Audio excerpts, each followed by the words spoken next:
For that fantastic, good morning. Mark, don't worry, we will drink beer again. It's near 10 o'clock. It's good morning from me, Henry Late. I'll be introducing the Flourish stage here at the Restart Festival, and I'm looking forward to lots of fantastic discussions and training sessions and talks around new ideas in this post-COVID world we're going into. So let's get our first session underway here.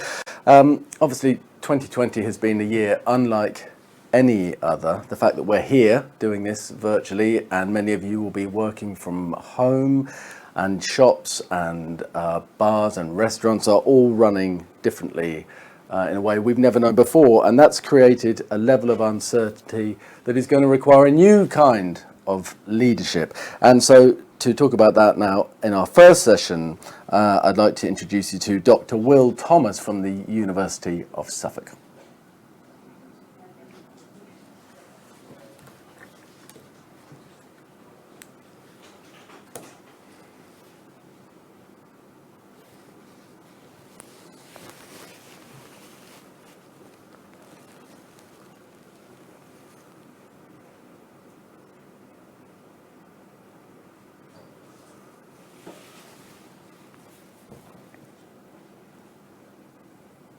World. It's a title that hasn't aged terrifically well in the 5 months since it was introduced. But I hope that some of the ideas that I'm going to share today will be of interest to you and might provoke some interesting ideas. I'm an associate professor at the Suffolk Business School. I'm interested in ethical leadership and how we can promote good management. So what I'm going to do is share 3 reflections of the last few months with you and 3 principles that we could take forward and might help us as we think about moving through and out of the current crisis. The first thing I'd like to say, though, is I don't think any of these things are caused by coronavirus. They're not caused by lockdown. They're not caused by any of the actions that we've taken as a country. They're things that have been shown to us through our experiences of the last few months. So the first reflection that I want to offer is about interconnectedness. And we've got very used to talking about independence, about thinking of ourselves and our organizations as being independent and needing to succeed by their own efforts. And one of the things that we've seen in the last few months has been a highlight on the interconnected nature of the world that we live in. And the spread of the virus is a very good example of that. We've seen that borders are porous. We've seen that people travel easily. They travel frequently. They expect to be able to do that. And a lot of our business practices over the last few years have relied on people being able to do that, whether we're talking about going out and meeting customers or suppliers, or we've been recruiting from overseas. We've got used to the idea of being able to move around rather easily. We live very close to one another. We spend time with one another a lot. And the result of this is that we cannot tackle the virus alone. We've seen how rises and falls in infection rates need to be used to refine the controls, not just here, but in other countries. The impact of actions taken in other parts of the world has on the UK. The second thing that we've seen, rather more positively, I think, is communities working together. We've seen people shopping for one another. We've seen most people being prepared to wear masks and visors to slow the disease spread. We found lots of new ways to show support and solidarity for each other. And that demonstrates, I think, for the most part, that we understand the principles of collective responsibility and of care for one another. And I think that is something we should be very positive about. And the third thing about this reflection, I think, is around company bailouts and about the variety of responses we've seen reflecting past behaviours of organisations. Companies that have turned vast profits now seeking government help, owners with vast personal fortunes seeking support. We've seen an interesting conflict between the fiduciary responsibility to minimize costs, to manage tax risks versus a collective responsibility.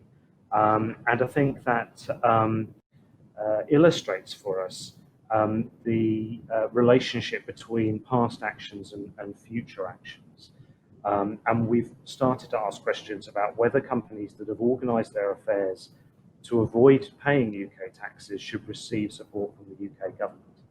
And of course, that's not a straightforward question because of the other benefits that are brought by companies' continued solvency, trading, and existence. So the first principle that I want to offer is that ethical leadership needs to be about looking after relationships that allows all to grow, thrive, and survive. Individuals or individual companies can be very successful if they work with other people. If they isolate themselves from other organizations, they don't consider their suppliers, they treat their suppliers in a very transactional manner. They try to minimize the amount they're paying to them and look after their suppliers' longevity. That's a very short-termist view, and we've seen that begin to be expressed to us. The second reflection that I want to offer is about individuality and difference. Everybody's experience of lockdown has been different. Some, perhaps most, have found it very stressful. We've seen many stories of tragedy, of people's difficulty. Many of you will have worked from home whilst homeschooling children. You'll have had colleagues doing that. You'll have been faced with difficult care decisions, all those sorts of things. Not everybody has experienced lockdown in that way. For other people, lockdown has not been universally terrible. Some people have been able to continue to work almost uninterrupted. Their productivity has remained good. And if we treat lockdown as universally terrible, then we're denying any positive experiences that it might have had for some people. And what we're starting to see here is that this reflection is about highlighting the importance of treating individuals as individuals. We've also seen, I think, over the last few months, evidence of the precarious nature of some people's lives, that it's very easy to go from a position of relative comfort and security to one of personal and financial turmoil. We're often very good at keeping those things hidden until it's too late. And I think we have become very good at choosing not to see the challenges that others around us are facing. We have, for example, talked about key workers, and over the last few months we've been clapping for carers, we've seen rainbows in the windows, we've seen attention being paid to the availability, I should say, of PPE. But these are also people whose lives have been made precarious through cuts to pay, cuts to benefits, problems with access to PPE, and perhaps not thinking and not listening to their voices as much when we talk about reversing lockdown and easing some of those pressures. We've also seen lockdown be accompanied by protest and resistance, and most notably the Black Lives Matter protests following the murder of George Floyd in the United States. More attention, I think, is starting to be paid to how we have created systems that build and sustain inequality. The A-level results algorithm, which affected many of your families, many of your children, would have lowered grades from schools with historically lower results, no matter how well those students have performed over the last couple of years or would have performed in exams. And that was predictable. We could have seen that happening, and we didn't do anything about it until it was too late. We've also chosen to see dichotomies and zero-sum games where they don't exist. We've seen some people choosing to portray the Black Lives Matter movement as a claim against the value of other people's lives, an attempt, I would suggest, a deliberate attempt to discredit the reasonable claims of those protesters. We've also chosen, perhaps in the past, to view the social responsibility of organisations in direct opposition to the bottom line, to profitability. And I think we're starting to see evidence that businesses have been businesses that have ignored or paid lip service to ethical responsibilities struggling more than those who have better relationships. So the second principle is about listening to specific needs of individual members of staff and not making assumptions, not assuming that everybody's situation has been the same, and remembering that if we treat everybody the same, that what we do is we ensure that those who continue to do well, and those that have struggled will continue to struggle. There is, I think, a responsibility to consider difference and to make sure that we're treating people differently.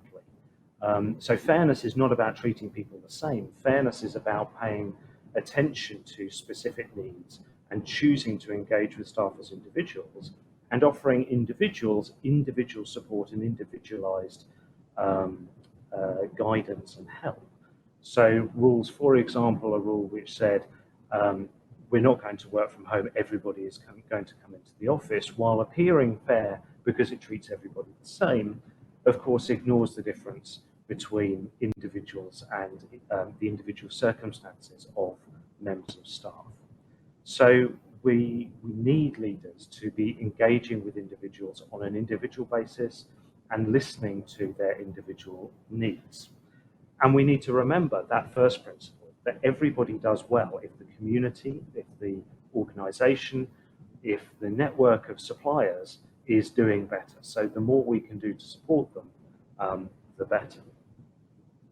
The third reflection I want to offer is about scope for change.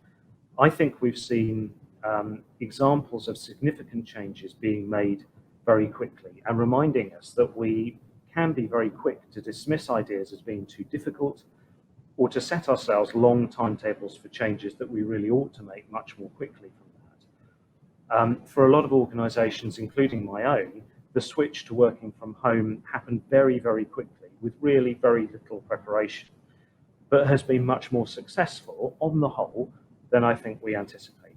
And it's very likely that that will mark a sea change in our attitudes towards flexible working, working from home, our attitudes to how we use the office environment in the future, even well beyond the end of lockdown and COVID restrictions and so on. It doesn't work for everyone, and I'm sorry, my room has just gone dark. I'm just going to correct that. It doesn't work for everyone, but it will work for some. That's what happens when you don't move around enough. One size doesn't fit all, but we do have the capacity to deliver that change when we need it.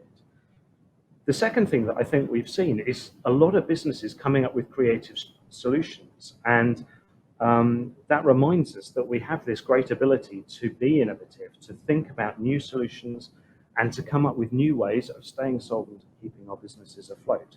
We've seen pubs and restaurants offering takeaway food for the first time. We've seen virtual lessons of all sorts from professional musicians. We've seen gyms offering the same thing. We've seen breweries producing hand sanitizer. So we've seen businesses showing us that they have innovation. We've seen local businesses showing us that they have the ability to be innovative and to come up with new ways to stay solvent. And that creative approach, I think, is one which should give us positivity about the future. So the third principle, I think, is a kind of call to action, to remember that we can act boldly. When we're faced with opportunities to change, when we start to recognize the imperative to change, we need to remember that that is possible and that we don't always need to create a long-winded process in which to do that. Sometimes that's necessary, but it won't always be the case. Of course, we can't do that at the expense of supporting colleagues. We can't do that at the expense of thinking about their needs and caring for them through that process. But substantial change is possible. When we connect with one another, those people within our organisation, our partner organisations, suppliers, customers, that experience and that expertise can help our organisations. And we can think radically. We can address big questions, big issues, big inequalities through substantial change, and we've shown ourselves that that is possible. So I want to conclude just with a quick summary of those three ideas. So the first was that individuals and organisations are connected, and that we have a responsibility to look after one another. And we all do well when the collective is doing well. I was interested that this session has been introduced with the word flourish. You know, that's a very old idea. As someone who comes from a background in moral philosophy, I recognise that as an ancient Greek idea. And the idea that by behaving well, our organisations do better. We're better able to deal with life's ups and downs. And the Greeks were obsessed, the ancient Greeks were obsessed with countering moral luck. And this is a good way to do that. We need to pay attention to difference. Treating people the same in the name of fairness promotes inequality. What we need to strive to do is to hear the differences, hear the different needs of our colleagues, of our suppliers, of our customers, and to respond to those on a human level. And the third thing is a reminder that change is necessary and possible. We need to support each other through that process, but we can change and we must change if we are to continue to be successful. I hope that was interesting. I hope there were a few ideas there which you can take away and which might prompt some thought. I'm around for a few minutes for some questions. I'm really sorry that I have to leave at 5:02 because I've got a first year class in the building and it's their first day of teaching, and I want to make sure that we look after them too. But we've got about 5 minutes if there are any questions. Will, hello. Thank you very much for that. I'm quite jealous of your first year students. I'd like to be going into your lecture right now. God, the way you describe it, as though we need reminding, this year has been unprecedented, really, when you look at both the effects of lockdown, but then Black Lives Matter, the A-levels, scandal. And you talk with a lot of positivity, I think. But do you think that it's that the sort of fatigue that has set in over the last 10 months is going to make it very hard to enact a lot of this? In other words, will people be able to suddenly introduce these into their lives, or do you think that it's going to be a much more gradual change? Well, I mean, I think you're right. I mean, fatigue has got to be a big issue, hasn't it? And a lot of us feel like we've been in lockdown and we've been under these conditions for it feels like an eternity, And I don't know about you. You think back to what you did in February. We had a weekend away in London. Yeah, it feels like a lifetime ago. So I think we do need to consider that. We do need to make sure we're looking after one another. We need to pace ourselves and looking after both our kind of physical health, but our mental health too, to make sure that we're not burning out. But at the same time, I think we're facing a kind of reality, which is that unless we change, we are going to face a lot of kind of really structural problems. So we are facing an imperative to demonstrate new ways of working that will allow us to stay safe, but also allow us to be successful. So yes, I think that fatigue element is an issue, but we need to support each other through that.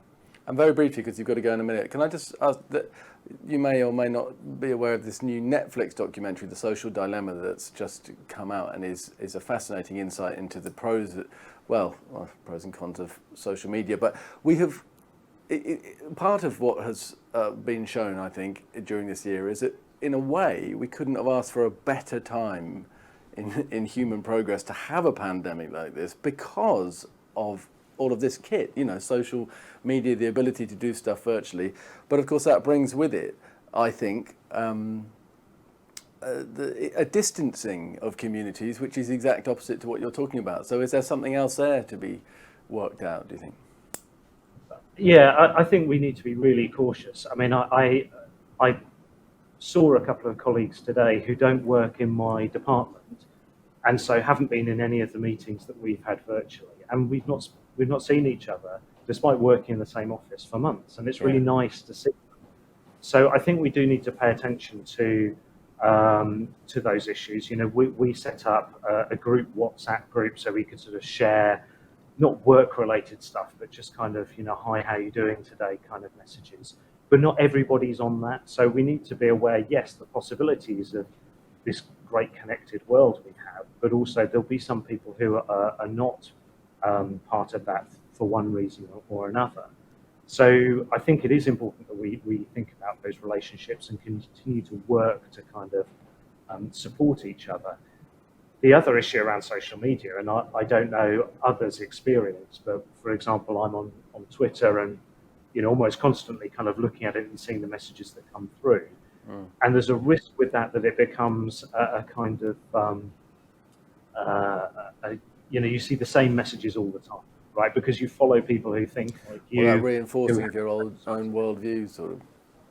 Yeah, so I think we need to be cautious of that and remember that there will be other views out there, and we need to sort of make sure that we're listening to a rounded set of opinions and not just kind of reinforcing those same messages. And it sort of comes back to that idea about listening to individuals and remembering that not everybody is having the same experience right now. Yeah. And I think the same is true. We need to make sure that we're not just sort of engaging with media channels perhaps that are reinforcing the views that we happen to have, that there's value in being challenged and listening to people whose ideas you might disagree with.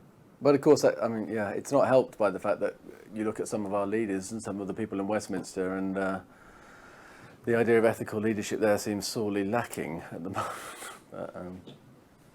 Well, not that I want to ask you to comment too closely on that. I probably better let you go. It's really nice to join you. I'm really pleased to be able to be a part today, and I hope everyone has a great day and enjoys the rest of the festival. Brilliant. Thank you very much, Dr. Will Thomas. Thank you. Thanks very much.